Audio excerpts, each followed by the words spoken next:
Our second reader this evening is a poet, essayist, and frequent collaborator with visual artists. She's the executive director of the Poetry Center of Chicago, which organizes roving readings across the city with established and emerging writers, and hires poets as teaching artists for residencies in CPS.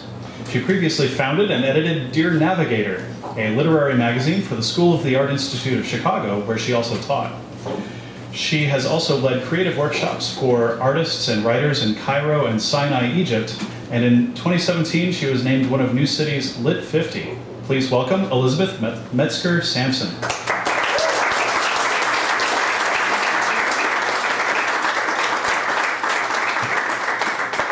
Hi, everybody. How does this sound? Is this okay? Yeah? Good volume? All right. So I thought maybe in honor of that really lovely full moon that we just had, which is called the pink moon, I would read you guys some kind of witchy poems. All right. Boundary lines. My voice is my love, is a billboard over the highway. Bright colors bounce up the digital screen and make it hard to drive.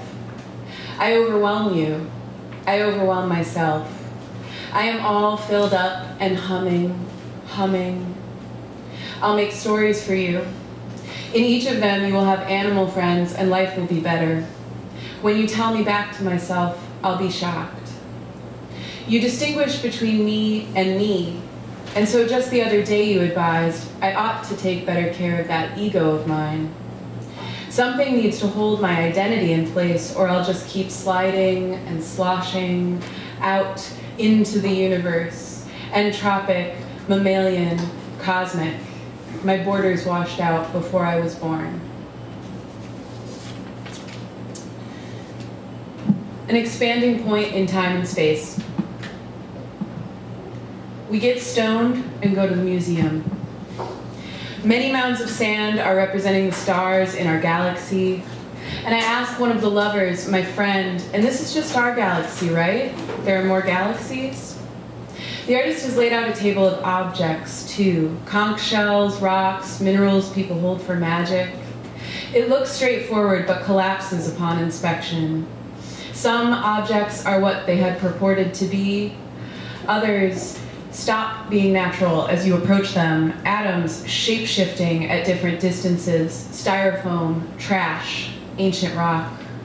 From each angle, the table shifts, and behind it, mounted to the wall, his daughter's weight and ratio of the basic elements she contains.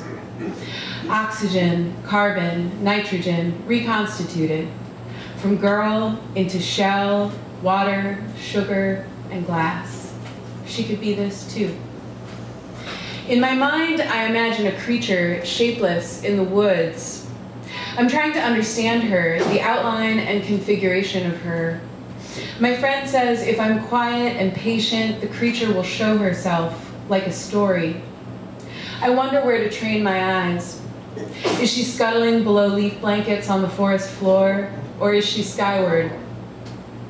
And then I can answer the question myself. She'd have a nest, of course, protected in a tree, massive and made of terrifying things, gazelle bones and human hair. The artist in the universe made his daughter into her miraculous and chaotic molecular structure, and here he whispers to the rest of us how bizarre that fate is. She could be a shell. He remakes her in chaos. Out of chaos, I ask for my creature, will you come? If I summon you with the right meats and gems? I crave her demands. In the next seat over, the lovers build their love and learn of space. They build and test their rules, the shape of their home. I take a photo of the daughter as shells and water and sit behind the lovers, my friends, watching a movie about space, all that is there, infinity and containment. My friend tells me that the universe did not begin in a place. Space is infinite and contained to the universe. Time is what expands. All time is radiating out from the center of time, at the starting point of the universe. I believe a point can be in time and space, yes? I think I got that right. Which is the point in time when the lovers meet and know something inexpressible? Which is the point when the daughter forms, hair and skin, and then is reformed, shell and water and air? When was my creature formed, and how is she shifting? There is a point in time in which I lay out an altar and summon her, trash and gemstones, meat and styrofoam shape of meat, water from a mountain rise, to put water back in its place. Coursing. I use my hands to learn my creature, the shape of things becoming. I petition her in flicks of the wrist. I ask the air what might summon her. And I remember a woman pulling the color red down a wall with her own 2 hands. Her desire drags earthbound. I am building an altar to my creature. The image of the woman smearing red down the wall will entice her, show her I understand. What else does she want? The answers come, pushed through my fingers, a small, pulsing Morse code, moss, velvet, and old nylons pulled in a tangle from someone else's trash, the feet dirty. She'll like this. I'll leave her a book, too. It's a book of magic, of cyborgs, the same book that led me to the woman pulling red down the wall. It's all in there. This altar is growing with just the right mix. I remember now, this same woman who made the book, she asked me to lay down once, in the road. It was a shift change. I changed when I did it. Everything shifted, just so, with me, upon making her instruction. How this changed me.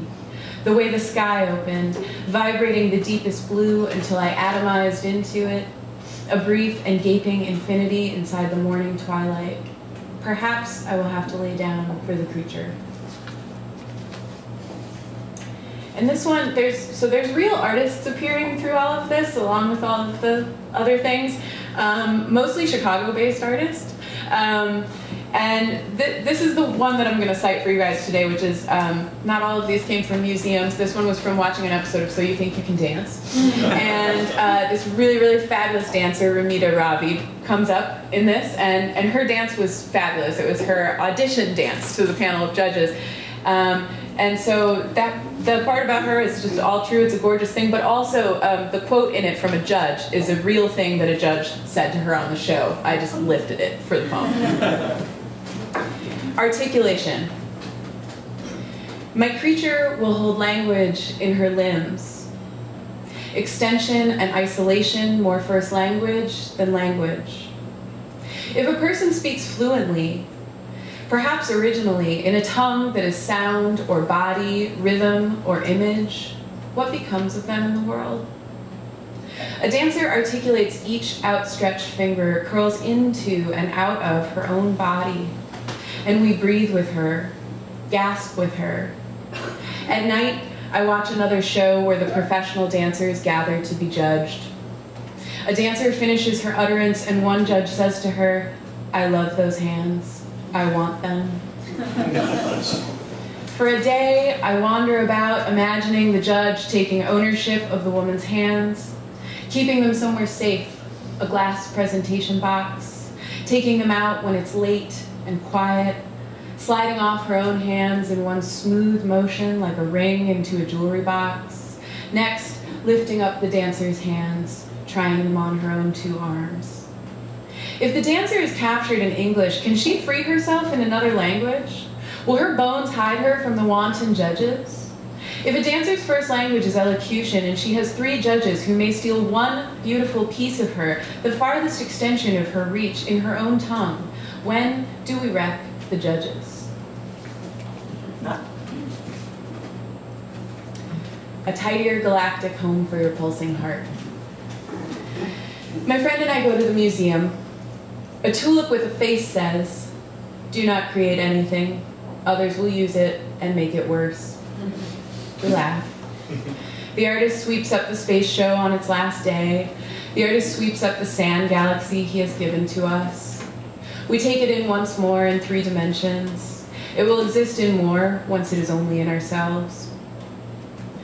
Memory is the 4th dimension, and everyone after.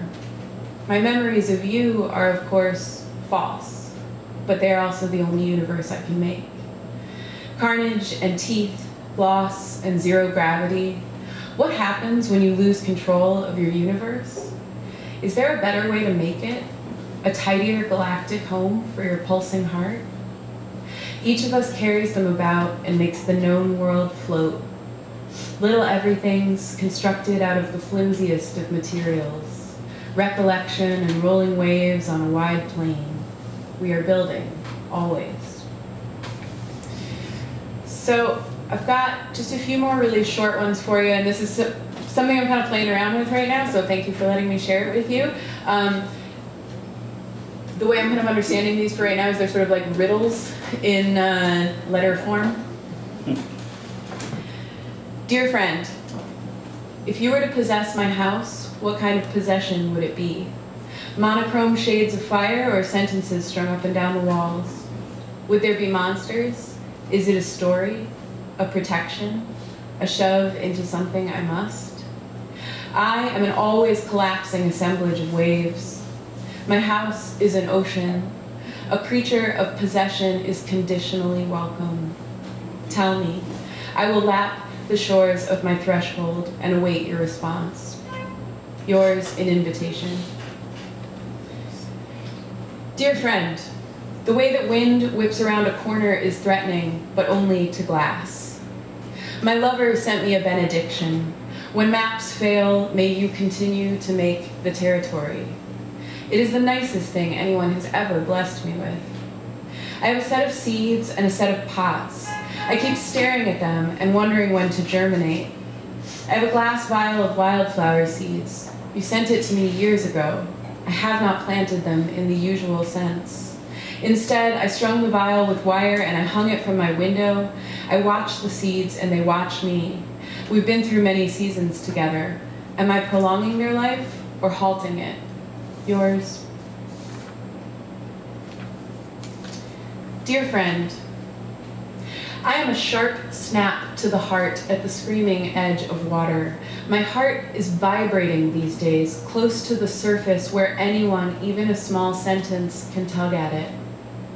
You are a rookery, a colony of nests, all eyelids and no dreams. Tell me again what your home looks like. You are a kind of sleep I can trust. I am healing, repairing the original lines of electrical current, a pulse, a sharp snap into the world. Yours. Dear friend, alone, late, among the trees, the moon, and the very whole city, time stretches. On the way here, I saw a dead tree shaped like a moose, stark white against the brown winter ground and bulbous blue sky, clear as a note, rung like a prayer, its antlers shot towards the sky but never quite reached. The odd curve of the trunk made for a proud torso and head. I was in the loveliest house tonight. I put the ocean aside, returned to time, and moved towards something pulsing among the land born. Yours. Thank you.